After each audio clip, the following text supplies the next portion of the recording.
श्रुति गुप्ता। मैं एक गायनेकोलॉजिस्ट हूँ और आज मैं एक बहुत ही कॉमन होती हुई प्रॉब्लम को डिस्कस कर रही हूँ, जो कि है PCOD यानी कि पॉलीसिस्टिक ओवेरियन डिजीज, या जिसको पॉलीसिस्टिक ओवेरियन सिंड्रोम भी कहते हैं। इस प्रॉब्लम में यूजुअली हमारे पास गायनेकोलॉजिस्ट के पास पेशेंट आते हैं with the problem of irregular period, यानी कि पीरियड लेट हो के आ रहे हैं, या फिर जब शुरू हो रहे हैं तो या तो बहुत ही कम आ रहे हैं, या फिर रुक नहीं रहे हैं, या फिर प्रेगनेंसी होने में दिक्कत आ रही है, या sometimes girls present with increase hair growth, या पिंपल्स हो रहे हैं, फेस पे हेयर ग्रोथ हो रही है, या फिर कभी अल्ट्रासाउंड में इस तरह की पिक्चर मिलती है कि ओवरी में बहुत सारे छोटे छोटे सिस्ट हैं।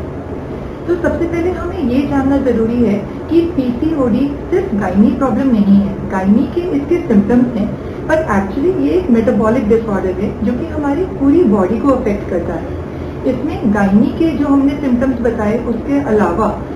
ब्लड प्रेशर ज्यादा होने के चांसेस, शुगर ज्यादा होने के चांसेस, या कोलेस्ट्रॉल बढ़ने के चांसेस, या आगे चल के कोई हार्ट प्रॉब्लम्स होने के चांसेस भी इसके साथ जुड़े हुए हैं। साथ ही ज्यादातर ऐसा देखा गया है कि PCOD पेशेंट्स में वेट गेन की टेंडेंसी बहुत स्ट्रांग होती है कि अगर लाइफस्टाइल में थोड़ा सा भी गड़बड़ हो तो बहुत जल्दी वेट बढ़ने लग जाता है। तो इस बारे में यूजुअली एज अ पेशेंट हम दो चीजें जरूर जानना चाहते हैं कि ये क्यों होती है, मुझे क्यों हुई PCOD, और इसके लिए हम क्या करें।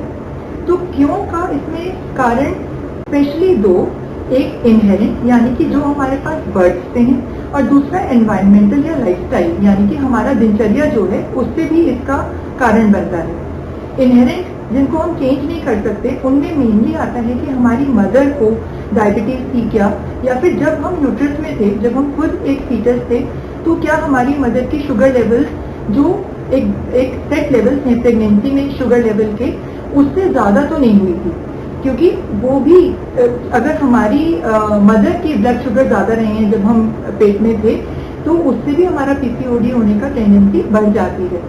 और जो लाइफस्टाइल है उसमें ये आता है कि हम अपना डाइट और एक्सरसाइज कैसी रख रहे हैं, जिसके थ्रू हम PCOD को कंट्रोल में रख सकते हैं, या फिर जब हम अपने लाइफस्टाइल की वजह से वेट गेन करना शुरू करते हैं तो हमारे को PCOD के सारे सिम्टम्स बढ़ के फिर से नजर आने शुरू हो जाते हैं।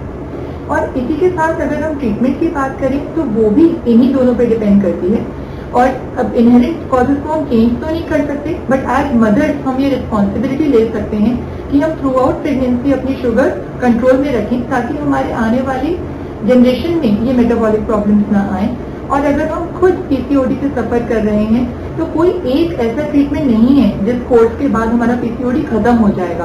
पर हमारे को इस PCOD से लड़ना है थ्रू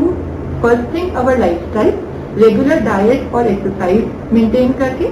प्लस जो डिफरेंट सिम्टम्स हैं उनको हम मेडिसिन के थ्रू कंट्रोल कर सकते हैं। जैसे अगर हमारे को गायनी रिलेटेड प्रॉब्लम्स आ रही हैं तो हम ओरल कॉन्ट्रासेप्टिव पिल्स या जो कंबाइंड पिल्स होती हैं वो शुरू करना पड़ सकता है। पीरियड्स को रेगुलेट करने के लिए, अपनी हेयर ग्रोथ को कंट्रोल करने के लिए, एक्ने को ठीक करने के लिए। अगर हमें प्रेगनेंसी होने में दिक्कत आ रही है तो मेडिसिन होती हैं जिनसे एग बने और प्रेगनेंसी होने में आसानी हो। इसके अलावा हमें जनरल हेल्थ का भी ध्यान रखना है by keeping the blood pressure under control, उसके लिए मेडिसिन की जरूरत पड़ सकती है। कोलेस्ट्रॉल, शुगर, इस चीज का भी चेक रखना है और टाइम टू टाइम अपना चेकअप करवाना है। तो PCOD चाहे हम खत्म नहीं कर सकते, लेकिन हम इससे